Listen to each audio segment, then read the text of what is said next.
Welcome to Shielded, the podcast dedicated to helping Florida's first responders understand the laws that affect their work and their lives. We bring clear answers, practical tips, and stories to help you when you need it most. If you're a first responder in Florida, this is your playbook. Be sure to check out all of our resources at bicklerlaw.com. I'm your host, Paolo Longo, and I'm here with my partner, Jeff Bickler. At Bickler & Longo, this is what we do. Now let's get into it. Hey, everybody. Welcome back to Shielded. Today's episode is one that I've been really looking forward to for a long time. And quite honestly, I think everybody that's watching or listening to this needs to hear. Our guest today is somebody who knows what it means and how to serve at the highest level. All right. This guy spent his career undercover narcotics agent. He was a SWAT team leader with the Cocoa Beach Police Department over in Brevard County. He spent years on the SWAT team, sniper certified. He's worked alongside countless agencies, the DEA, FBI, TF, Department of Homeland Security. The list goes on and on. 2016, he was named Officer of the Year. From the outside, he's the guy that had everything together, right? He's the guy that you want next to you when things went sideways. But things came to a head in 2013 and he almost didn't make it. You know, years of accumulating trauma that, quite frankly, police officers don't like to address. He found himself at probably the lowest point that somebody can reach, you know, and as he's going to tell us, by the grace of God, he survived, right? But what he did next is why he's sitting here with us today. Doug and his wife, Karen, founded Survive First. It is a nonprofit dedicated to reducing and eliminating first responder suicide through peer support, through education, and connecting first responders and their families to the mental health resources that they actually need. He's also, if that's not enough, the co-founder of Trauma Behind the Badge. He is a trustee of the Florida Police Chief Association Education and Research Foundation, and he's a nationally recognized speaker who walks into rooms full of first responders and tells his story, tells his truth, and he does so because he knows that it could probably save somebody's life. I'm also proud to say that we here at Bickler & Longo are a proud sponsor of Survive First because to us, the legal fight and the human fight is the same fight. So Doug, Monda, welcome to Shielded, man. Thank you for being here. I am truly honored. Thank you for having me. Yep. So we were going to do this a little bit earlier, but you were out of state in Wisconsin. What were you doing up there? So I teach for the FBI National Academy. So I travel almost weekly somewhere in the country. And this past week brought me to Green Bay, Wisconsin. And I got to go do a gig at Lambeau Field, which for any sports fan, that's a kind of the epic stadium to get to. And it was a great moment in my life to be there. I was honored. Yeah, that sounds pretty cool. Well, I'm glad that you're here. We appreciate your time. We love Survive First, and I'm just excited I got so many questions, I don't even know where to begin. But I think, before maybe we get into your story, tell us a little bit about what Survive First is, what you guys actually do. And I mean, walk me through what it's actually like when somebody picks up the phone and calls you guys. What happens at that call? So the calls come one or two ways. Unfortunately, they're never, hey, thank you, we're sending you some cupcakes. They come one or two ways. Usually the calls I get, and I'll tell you, it's a lot. It's weekly, multiple times a week. I get the calls from suicidal police officers, mainly police officers more than firefighters because I'm a cop. So I field those calls, and a lot of those calls are just conversation pieces. It's a cop who's struggling beyond belief, and he or she is having this conversation with me with somebody who's been there before. And so that conversation will either lead to resources or mentorship or just a brother on the other line willing to pick up the phone and have that dark conversation with them. And that's mainly what I do a lot. The other phone call is usually get directed to the executive director, and those are our primary things. So let me jump back a second. Survive First is a nonprofit, and what our main component as a nonprofit is to take the no out of an officer, or I'm gonna say an officer, I'm stuck in it being a cop, a Right. first responder, the resources. What we've learned over the years, most responders aren't getting the care they need or the care they want because they can't afford it, or they just don't have the resources readily available for them. And so that's our biggest thing is we like to say we take the no out of getting help. So if they don't have it, we have somebody in this country who will provide it for them. If they can't afford it, we have a scholarship fund. We have amazing sponsors to include Bickler and Longa. Thank you guys for all the years of supporting all this, my brothers and sisters out there. And so we have those resources and we have that financial component. Those seem to be the two biggest things we do. But we do other things, training, education. When we have a hockey team, we support a hockey team of cops and firefighters. We have a marathon team. We've got all kinds of other great things going on. But that's the meat and potatoes behind Survive First. Yeah, I mean, it's amazing to see that the amount of community service that's come out of this too, right? It's not just a, hey, we'll take your call and put you in touch with somebody. It's you're always back into the community, reaching these people, hopefully before crisis occurs, right? I mean, that's the idea. Yeah, absolutely. Yeah. Well, Well, supporting that brotherhood, right? I mean, that giving people a place to land when they're really feeling like they're out of options, right, Doug? I mean, we see that so frequently. It's when people get into trouble, it's when they're alone, and I'm sure you can agree with that, right? It's That's my no, problem. well, and you can speak from your own personal experience and what that was like. And I'd love to hear you talk more about your own personal journey because, you know, what we deal with at our practice way too frequently is a person in crisis. We got a firefighter in crisis, or we got a law enforcement officer in crisis, or we're getting a call from a widow. And usually these folks have isolated themselves. They haven't been dealing with their issues, and they're probably right in the very place that you're talking about that you got to. So, and if you want to talk about your own journey, I think that would be really helpful to our listeners. yeah, I think Jeff's cutting in and out. Yeah. Yeah, so Doug, you tell us a little bit about your story and how you came to start Survive First. Yeah, boy, it's a difficult one. So many people give me all this credit for starting Survive First. I always got to say Karen is the heart and soul of Survive First, and she's been along with me in this journey. She runs it like a well-oiled machine. But how I got here was just like most cops or firefighters, any responder out there. I was doing the grind, as I call it. I was grinding out every day. I had an amazing personal life, had an amazing career, but what happened is I call it the totality of circumstances. And of all people, that term. We know it well in law enforcement as well. And totality of circumstances. I was working, and so let me just jump back. So I was a SWAT leader at Cocoa Police Department, not Cocoa Beach. Well, I'm sorry. That's okay, man. I always, because I'll get grief because my guys at Cocoa will be like, listen, we weren't writing bikini tickets, man. Right. We were gunfighting every week in You're on the Cocoa. other side of the tracks.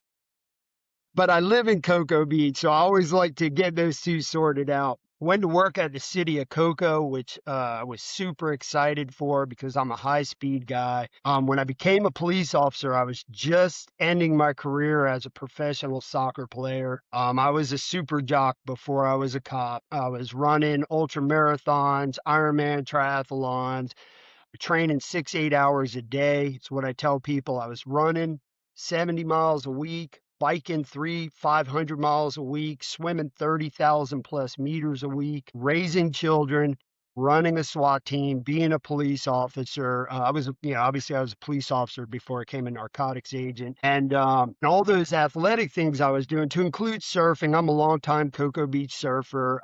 Those things were what was keeping me grounded. They brought me the joy in my life that made those rough days at work more maintainable. If I could come home and do those things. But Would you call it an addiction, Doug? Would you call it an addiction? yeah, yeah. I'm addicted to pain and suffering is I really got you, brother. Come yeah, work in our firm. I gotcha. Yeah, I gotcha. it's just like anybody else who goes to work. But yeah, I ran my whole life. I've been an athlete my whole entire life. I was a runner. That was my specialty. That's what got me into all those sports. And I was running a lot during the police work. And then like everything, my brother tells me, so in soccer, Paulo, you might know this, there's a thing called the golden shoe. And so if you're the greatest soccer player and you score all the goals and you do the best in World Cup, you get this title of the golden shoe. And my brother used to say to everybody, he's got the golden shoe. He said, because Doug can step in dog poop, and before he looks down at it, it'll turn to gold on his foot. And Right. I was that guy that always stepped in everything, and which was true. But when I got into work, many things happened in a short amount of time. My very first day as a police officer, pulling out of the gate of Cocoa PD, my very first time pulling out of the gate in uniform, my very first day, my first few minutes as a cop. As we're pulling out of the gate, a car goes by, and the guy that was driving the car, who I've known for 30 seconds, he looks over at me and goes, "Hey, that's the bank robber." So Coco had just had a bank robbery, and the Jeez. bank robber drives by us. So my first thing, I'm in a high speed pursuit of a bank robber. We're ripping, like TV, down the road, jumping medians. The car crashes, and the guy tells me, "Get out and go catch him." So my first thing as a police officer, I'm running through the city of Cocoa. I'm in the hood. I'm in the projects. Right. Anybody who doesn't know Coco's is pretty rough area. So I'm jumping fences, chasing this guy. I catch him. I've never used my radio. I don't know where I'm at. They had to put the helicopter to come find me. That was my first incident. So Wow. we cleaned that mess up. Second call of the day was a suspicious incident. Now I don't even, what is a suspicious incident? Everything's You suspicious when you're tell a cop. us. Yeah, please tell me. So we pull up into this parking lot, and I see this guy standing on the wall, up against the front of the store. The guy drives me, same guy that I was with earlier. He pulls me right next to him as I get out of the car. I'm not even looking at him because he doesn't look like he's part of this. And as I'm getting out of the car, bullets start flying everywhere. So on the other side of another car was a guy that we couldn't see, and he started shooting the guy that was next to me. And so next thing you know, there's a full shootout. I didn't know what. Do you guys remember Rerun from that show when we were Yeah. kids? The guy Yeah. who, Yeah. Yeah. that's what I was doing in the parking lot because I didn't know what to grab, what to do. I mean, I was in the middle of a shootout, and I haven't even received a paycheck yet from this God, organization, dog. right? So I'm literally, defecating myself in the middle of this parking lot. That was my very first day as a police officer. So all that stuff went into what, as I called, the virtual wheelbarrow that I had to carry around my career. A couple months later, it's Christmas Eve. I come across a little girl who got hit by a car into a pole, took her life. It was pretty radical. Shortly after that, I would get deployed to Hurricane Katrina. I would see things as a Florida boy who's grown up in every hurricane known to man. I never saw bodies floating down the streets. I didn't kick doors into buildings and with the teams and see people in that capacity. Also, I wasn't prepared to go help people, and the people I'm trying to help were shooting at us. So it Right. was just like a whole lot of radical stuff in a short amount of time. So all these things are building up, and I'm leaving out the million things in between: the shootings, the Right. suicides, the deaths, the SWAT call outs every week. And I'm at work one day, and a call comes out of a reckless vehicle. And so I'm in the area, and I'm like, oh, let me drive in the area. And then the call comes out that this vehicle's trying to run people over. So in my day, that was lethal force. That's a serious situation. Somebody's trying to kill somebody. So I go to the area with the intentions of stopping this threat. And as I'm coming to the area, the truck that everybody's looking for comes out of a side street, almost T-bones me. We almost crash right there. I get behind the truck. I start chasing it. We get to an intersection in the city of Cocoa, and the truck spins out in the middle of the intersection, and now it's facing me. So I'm on one side of the intersection, the truck's on the other. And I think the guy's going to get out and run. because in the hood, most of the time when cars crash, they get out of the car and they take off running. It's just a common thing every day in my career. And that's what I was hoping for because I'm a runner. You can't outrun me. Nobody ever outran me in my entire career. And so I thought he was going to get out and run. So I jump out my car, and all of a sudden the truck spins the tires, starts coming straight towards me. And I think, oh man, I'm going to have to shoot this guy. I knew at this moment he was trying to run me over because he didn't want to go anywhere else. He could have went anywhere in the intersection, an intersection of Highway 520, a major intersection. Right. And he's coming straight towards me, and I can't see the driver, but I can see the wind. I can see the steering wheel, but I can't see the driver. And you know, it's Florida, man. It's hotter than three hills. The sun's in the window tint, and it's a big Dodge Ram pickup truck. As it gets closer to me, just about the time, unfortunately, this is all on camera. This video of this incident was on the Oprah Winfrey Show. It made Dateline, CNN, all kinds of stuff. That's a whole nother story. But as the truck comes to me, you see me come up and I'm about to shoot the truck. Right about the time I go to shoot the windshield, the steering wheel through the windshield, because I figured if I shot the steering wheel, I'd hit this guy in the chest. I'd at least stop him. Right about that time, a little head pops up from behind the steering wheel, and it was an 11-year-old kid that was in the truck. And he had stolen the truck, and he was driving erratic because he couldn't reach the pedal. So he'd hit the pedal, and then he looked to where he was going, and then he would hit the pedal. And so anyway, when I see that it's a little kid, I freeze. I don't shoot, and he hits me. He plows my Crown Vic cop car. He plows me into an oak tree that was about 2 feet behind me. I didn't know it. There was an oak tree right on the corner of the intersection. Anyway, he plows me into the tree. And when he plowed me into the tree, he shattered me into a million pieces. I was currently training for the Ironman World Championship, 140-mile race. I was putting about 6 to 8 hours a day in, and it was the year that I was going to win the World Championship. We knew it. I had all the tools. I had the history. I had the backing. I was at that level. I competed at that level of an Ironman triathlete. And he hit me, and when he did, he caused a traumatic brain injury, severe brain injury I got, and he shattered my back. I'd broken several vertebrae. I had bone fragment go into my spinal cord. I'd lost the feeling in my left leg. So all this transpires this day, and then immediately sends me home because I don't remember a section after the kid hits me. Next thing you know, I'm on my couch at my house.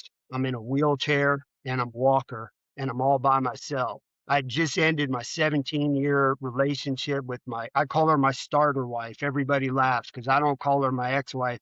I call her my starter wife. Every cop has a starter wife is what I always joke about. And but she's not X'd out of my life. She's the mother of my children, and so I don't want to X her out. So I call her that.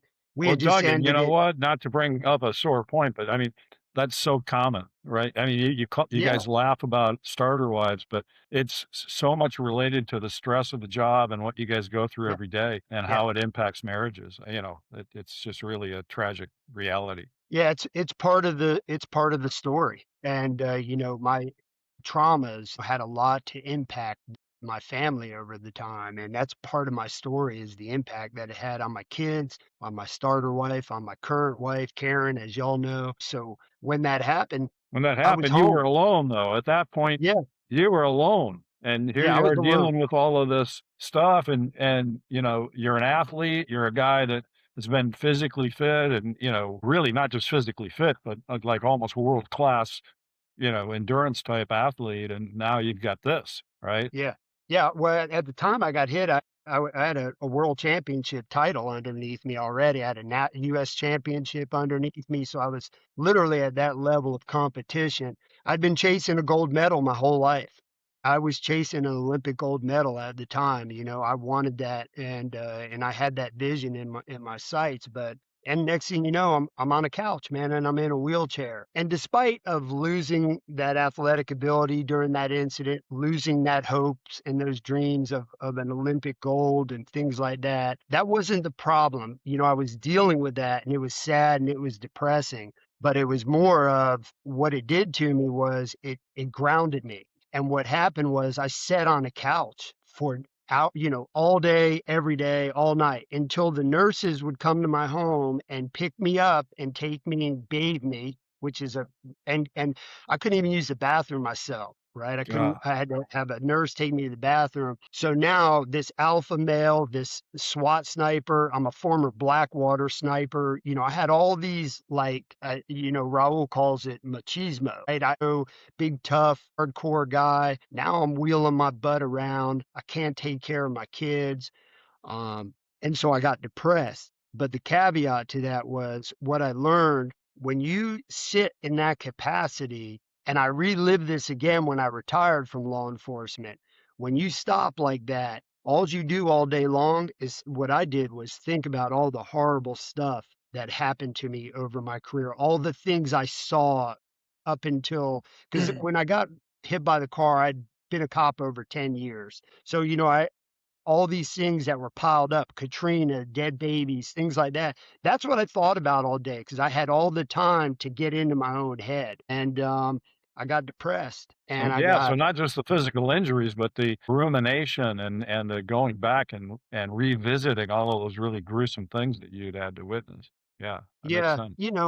and then when you get depressed, everything manifests, everything gets bigger. And the problems are 10 times bigger. And man, I'm not a good husband. I'm not a good dad. I'm not going to be able to work anymore. Blah, all these things. And my brain got infected, man, with depression and anxiety. And so I started to struggle really bad. And as time went on, it got worse. I started drinking to help with the pain physically, because think about the amount. I think I had 22 surgeries. I've had 7 rotator surgeries, 2 knees, 3 back, um, brain surgery, you name it, guys, man. Broken Wow. hands. Yeah, I got tore up pretty rough. Yeah, So so that I mean, it's natural that you're gonna start self-medicating, right? I yeah, mean, that's the part. I mean, it helps the mental pain and it helps the physical pain and the mental pain, right? Because you've got nothing to do but just be in your head all day. yeah. And I chose vodka and I got to the point where I was probably putting down a handle every day to 2 days. But that wasn't the issue. I can put that bottle down any day of the week because I'm an athlete. So I'm blessed that I have that trait. But it was the depression. And the problem is I didn't know it.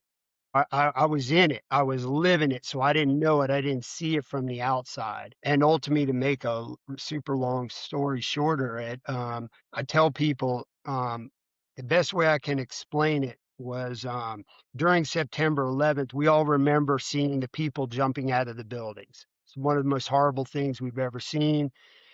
And the reason they were jumping out of the building was not because it was going to collapse, because of the amount of pain they were in. The heat that was coming up through the building from the fires was so painful that it made them jump. Right. And when people ask me about suicide, I say that's suicide. That's the level of pain that I was in.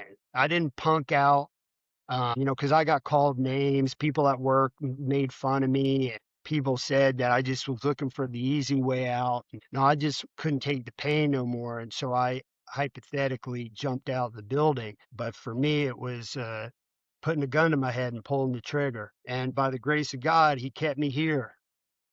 So once I recovered from that, I had to go away. I had to go to a hospital, came out of the hospital. I got sent to a treatment center for what was supposed to be for first responders. When my agency called up and called a hotline, they said, "Yeah, we got a place for first responders." So they took me there, and when I got there, they put me in this place, and it was me and 30 heroin addicts. There was no cops, no My firefighters. God. It was me and 30 of the people I've been putting in jail my whole career. Because, I worked narcotics my whole career. So I never My wrote it. God.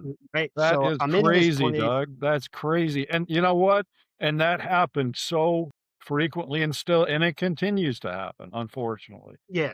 Still does. That's what's got me in the business today. We see it Right. all the time. Our clients getting sent to totally not the right place, not the right doctors, and oftentimes it makes it worse. Yeah. It's really a horrible, it's a whole nother podcast section because most cops, when they finally get brave enough to ask for help, they can't get the help. The hardest They thing get for a the police wrong type officer, of help. Yeah. right? They either don't get it or the wrong type or their insurance doesn't cover it, so they can't get it. So anyway, I was lucky, man. My police chief at the time, his name was Mike Cantaloupe, and the city of Cocoa, they stepped up. They loved me. They were really good to me. I tell people, because a lot of people like to complain about their work, and I've complained about my work, but my city and my agency stepped up and they tried to get me help. Unfortunately, I went to the wrong place, and but I did it. I did the time while I was there. I learned a lot while I was in that treatment center. I learned a lot from the drug addicts that were in there. And what I realized was those people were exactly like me. They just chose a different path to deal with their pain and misery. And so I come back to work, and I come back to work, and my very first day back to work, my chief, Don't tell me. he picks me up. He comes to the treatment center. I was out in South Florida. And he picks me up in uniform in his car and brings me home. Wow. That's And he really looked, impressive. yeah, this guy, man, he's my hero. He was the chief like 3 days when I tried to kill myself. And Doug, it's so unique. I mean, you hit on a point earlier. I think this is important. Like, it's almost agency by agency how they deal with these types of problems. And some just turn a complete blind eye to the issue, and others are so proactive and engaged. And it sounds like you were really lucky as far as that goes with your particular chief, right? I was, because the chief prior to that, he didn't want to help me. That's a whole nother nightmare. So he brings me back and he says, "Hey, when you're ready, come back to work. Come back to work. Take a couple days, catch your breath, come back to work." He did a lot for me. So anyway, I come back to work and I wanted to see the guys. I wanted to go back to roll call in the morning and see the guys on patrol and my SWAT buddies. I'd miss them. I'd been out of work for quite a while. I sat down first thing in the morning, and I'm sitting in my little, the big round table. I'm at the corner, and a newer officer comes and sits next to me, and he was new on my SWAT team. He's still a police officer today, and he leans over to me and he says, "Hey, Doug, can I ask you a question?" And I knew it was coming. I was waiting for the silly questions. Can I see the scar? Can I see this? What happened? All these type of things. And he leans over and he goes, "Hey, Doug," he goes, "Are you on any medication?" And I looked over at him. I kind of chuckled. I said, "Yeah, why?" I was kind of shocked that he asked me that question. And I said, "Yeah, why?" And he said, "Because my doctor just put me on my girl left me and I'm so depressed, and my doctor put me on medication, and I just didn't know if it was acceptable for me to be at work on this medication." And when he told me that, it broke my heart. I love Right. this guy to this day, man. He's just a superhero. And I looked at him and went, "Wow, man, my little brother is suffering." And when he said that, I looked up. And when I looked up, I saw another one of my SWAT guys. And I went, "Wow, he was with me at that shooting." And him over there, he was with me at that suit. He was with me in Louisiana. And I realized I wasn't the only one in the room that was struggling. It was just mine had just boiled to the top. Yeah, but And it's so I interesting how it took you to have to go through that before you could see it from a different lens, right? So you could see that from a different perspective, right? Because before it never occurred to you, right? I didn't even, guys who had PTSD were coming home from Iraq, Right. Right. right? And that's all you heard about. I That's mean, all any of us ever heard about, right, Doug? I mean, right. it always military, and that's obviously a real thing, and I think that's what's raised the awareness with the public at Yeah. large about the issue. But it took more time for us to get into the first responder community, and yeah, it seems like just having that coworker talk to you about his depression that was the trigger, right? That sort of got you to like see this. That's a wild story. Yeah, I thought I was the only one. Yeah. And I was embarrassed. I was looked upon as the guy that had it together. I had made some money in my time. I was financially squared away. I had all these ducks in a row that appeared. I drove a Porsche to work. There's Wow. not too many cops that drive. So the guys used to call me Mike Lowry. That's the guy from Bad Boys that drove the Yeah, Porsche, yeah, right? Yeah. They Yeah. used to laugh at me. They used to, right? I was that guy. So as the visual aspect, they all thought he's got it made in the shade. He's got the fancy house on the beach, the fancy cars, he's got women, he's got money, all this stuff. That was not the case. I was missing one key component, and that was joy. I was missing all the joy in my life. I was struggling. And So unfortunately, how did that get you to, to the survive first point, right? How did that, when did it go off? that moment, because when he said that to me and I looked up, I went, man. So I knew of the crappy situation I was just in. The treatment center that I was at was deplorable. It was disgusting. Before I went there, they put me in, I call it the cuckoo house. It's like a holding center where there's anything from, a vagrant to a prostitute. There's this whole level of madness going on in this particular place that sent me to. It just sucked. It was a horrible experience. And so all those things came up, and I went, man, somebody needs to do something about this because, man, everybody's struggling here, and this system is broken. And so what I did was I called a guy named John Blackledge. And most people know John Blackledge in law enforcement. He's big in the state of Florida. He was a deputy police chief for Palm Bay Police Department. I called another police department guy who mentored me for years in the police academy, and just an agency and a guy that I looked up to. He was very squared away. And I called him up and I told him what was going on and what I saw. And we needed to do something about this. We needed to create a better program where cops don't have to go through this type of stuff. Right. And he said, meet me in my office. And I went to his office, and me and Karen did, and he opened his computer, and I don't know the word, he activated Survive First. He bought the licensing for it on his computer. He put it all together, and he handed it to me, and he says, here we go. And he said, if you want this to work, we need to get certain people on board so that we can provide these resources. Because that's all I wanted to do, is provide a resource to first responders, meaning a helping hand of saying, hey, this is a good place for you to go to. If you don't know, I can point you in this direction. It was all building blocks at the time. And that is literally how it happened, how it started. And I wanted to just help my local police officers. Had no idea that we would be who we are today. Obviously, Yeah. I nationally mean, this now. is now, I mean, this is a national movement now. I mean, the reach of your organization is truly national. And we see it every day. I mean, you just returned from Green Bay, where you're up there teaching, I know.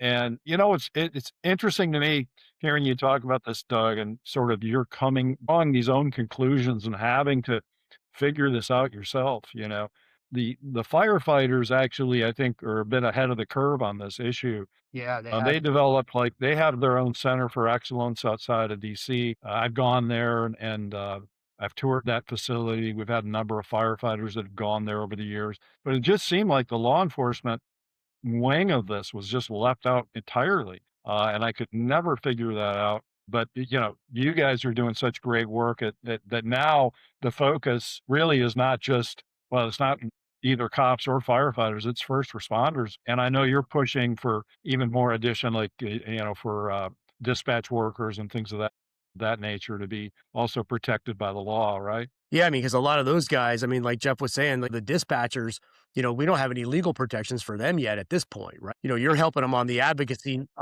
You guys are helping them on the advocacy side, and Jeff and I are helping them. We're trying to help them on the legal side, trying to fill those gaps. But there's still a big part of the population, that they don't get any help with this kind of stuff. Yeah, the dispatchers, listen, a dispatcher saved my life one night. Literally saved my life from her radio. And I've worshiped them my whole career. They're amazing people. Man, they're our lifeline, and they get treated like, for lack of better terms, the stepchild of the agency. They work in the building, they work with the police every day. I mean, a police officer communicates with his dispatcher more than he does his supervisor. Yeah, They're yeah. not working, And right? those dispatchers are on every call with Yeah. you. Yeah. And they don't get the resources, and they don't get treated the way they should. But yeah, we help dispatchers. I'm a big fan of them, and I'm grateful that you guys are there supporting as well. Well, I'll tell you what, Doug, Yeah, we're going to change that law. We're going to change that law. We're going to make it better. And that's one of the big pushes for the next legislative session. And I know you guys are interested in doing everything possible to improve the law so that it's more effective. Yeah. Yeah, good job. Yes, for sure. Yeah, so here we are. We've blown up over the years. I think we're coming up on 10 years, and we have been in every state except South Dakota. Every state Because except and South people say, Dakota. "Why not South Dakota?" Because there's only 6 police officers in the entire state, so they just came to Michigan to see us. But we, that's what I tell people. I mean, we're in every state, and we've been to every state. Myself speaking and teaching, to include now one of the great things that we get to do is whenever there's a national disaster, we usually get sent to it, from the Maui fires, LA fires, to even the we just came back from the helicopter plane crash in DC, the Right. bridge collapse in Baltimore, those type of events. So we've been to quite a bit of that, to those events as well. So when I say we've been everywhere in the United States, we've been everywhere but South Dakota, and multiple times. Yeah, And what a fantastic way, I mean, to really engage, Doug. I mean, having recognized this problem, I mean, don't you find that helping your brothers and sisters in that community, in the first responder community, it's everything that you need to help yourself heal? I mean, would you agree with that? absolutely. I tell people all the time, as I'm talking, I'm hearing myself. So I'm reiterating because, I'm not, it's not an overnight fix. You guys know me personally. I struggle quite a bit. I mean, it's a lifelong thing that I have to deal with. It's a long process. And so it's something I have to live with. As the doctors tell me, it's when you have this level of depression, anxiety, PTSD, all these things, post traumatic injuries, it's like cancer. You don't ask for it. You just wake up one day and you're sick and you have it, and you have to continue care and stay healthy. And so Right. by me doing this helps me. And I'm also in a circle. My team of guys that are around me, as y'all know, Raul, Revis, the rest of the guys from Trauma Behind the Badge, I'm always around people in that circle. So it kind of helps me stay grounded and to stay healthy. It's something I never thought I would ever have to focus on. I thought I was going to retire and sit on the beach that I've worked so hard to live on my whole career to be able to live here. I thought I was going to sit on the beach, fish, smoke cigars, and day drink. And I didn't, I haven't done any of those things. Well, one, I don't drink anymore, but I don't do anything. I'm too busy on an airplane flying around helping my brothers and sisters. And you said that when you said that, yeah, as a police officer, I had to put a vest on every day of my career to go to work, and I put a vest on because people at my work wanted to kill me. And I know this because I've been shot at before. I've been stabbed multiple times. People tried to kill me my whole career. And I did all that for people I didn't even know. This is what I explained to cop.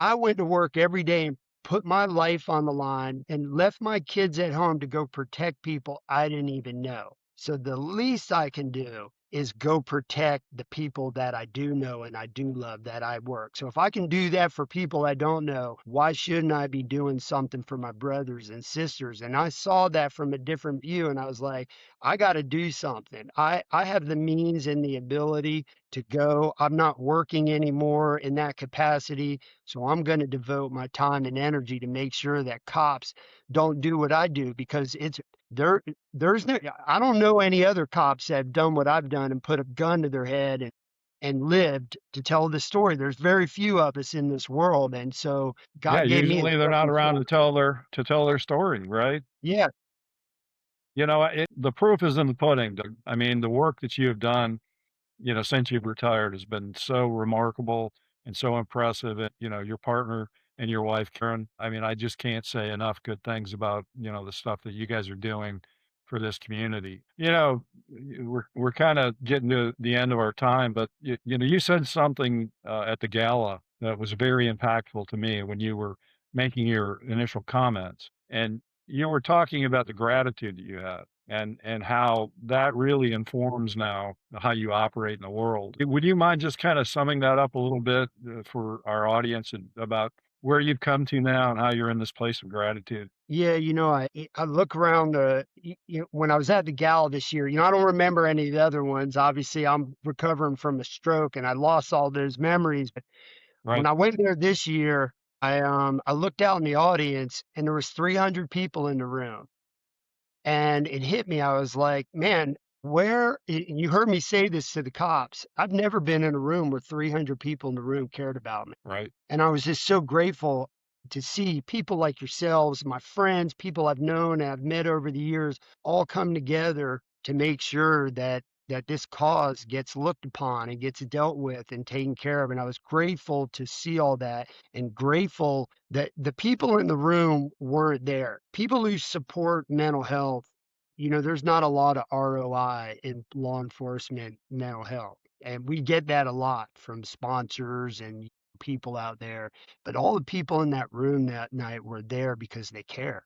They care about people. They care about the people that are out there putting their lives on the line for them. And I was just overwhelmed with gratitude. And the amount of people that show up to support and volunteer and come all the way out. The police chiefs that are in the room. Did you guys see the amount of Yeah. heavy hitter? I mean, when we had the commissioner of law enforcement in the room that night, that just goes to tell you that it's working.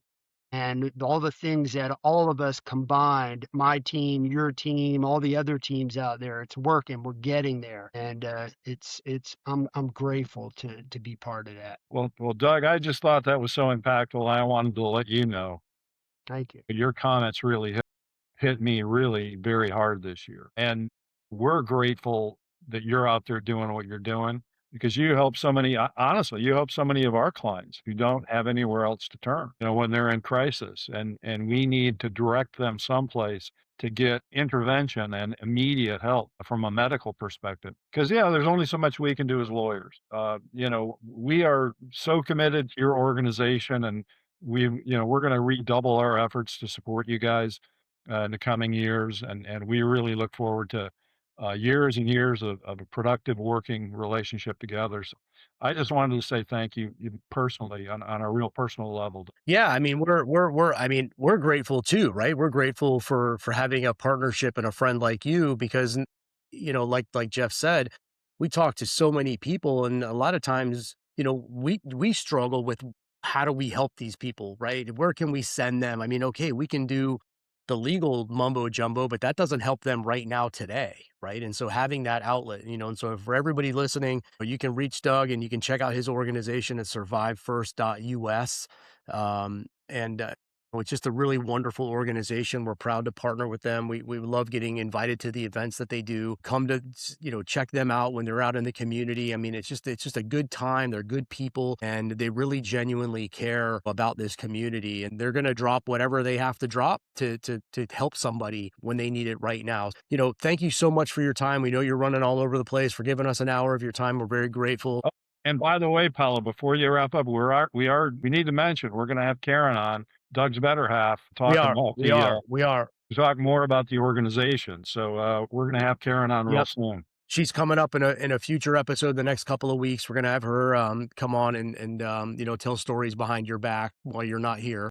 Yeah, get the real stories, And we'll man. we'll get out. We're gonna do all the fact checking and everything first. Okay.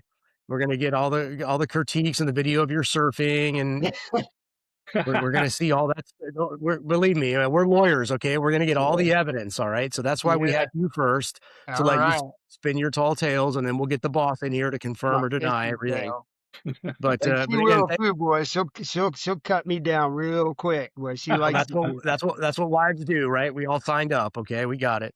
But again, thank you, Doug, in all seriousness. We really are just grateful for you and thankful, for the work that you do and the help you give our clients. And it's just an honor to, for you just to share your friendship. So thank you for that. And we'll just keep at it, man. Keep at it. Yeah, no, thank you guys, man. What you're doing is vital. I wanted to say before you end, for anybody listen, why this is so important because when you're in this moment when you're struggling or something, usually it causes problems like it did. A lot of cops get in trouble. They're struggling so bad mentally that it's hard to make the right decisions. And I call it the wheelbarrow dumps. And usually when it dumps, it can be domestic, alcohol, DUI, all kinds of things, a bad thing at work. And then they get into this part where they need help. They don't have the guidance because they don't teach you that in the law enforcement world. They don't teach the police department on how to guide their employees. And then some of their employees, when they're struggling through this, they can maybe have, they don't have an advocate right next to them. And so what I see what you guys do for a lot of the people that we work with is that advocacy, that you guys step up for them and go, hey, no, this is what they need. And that's really, when you're in this headspace, it's hard to make a right decision or a correct decision. Yeah. So it's vital that first responders have that legal background to guide them in the right direction. And also because I didn't have that. I had no direction, no guidance. So I'm envious of the people that have you in their corners. It's definitely a vital tool, a component to this. Part of mental health in the workforce is having somebody, an advocate like yourselves, on board. So on behalf of all the cops out there that I'm speaking for, thank you guys. We're truly grateful for you getting our back. Well, we're happy to do it, man. Thanks, Doug. All right, Doug, we'll talk to you soon. Thanks again. Thanks, Okay, brother. be well. Appreciate you. That was a nice discussion. Thanks for listening to Shielded. At Bickler & Longo, this is what we do. We've represented thousands of first responders across the state of Florida. If you need assistance, don't wait. Please reach out. To learn more, head over to bicklerlaw.com or email us at info@bicklerlaw.com. You can also follow us on Facebook and Instagram at Bickler Law. And if you found today's episode to be helpful, please share it with a fellow first responder who might need to hear it. Until next time, stay safe and thank you for all you do.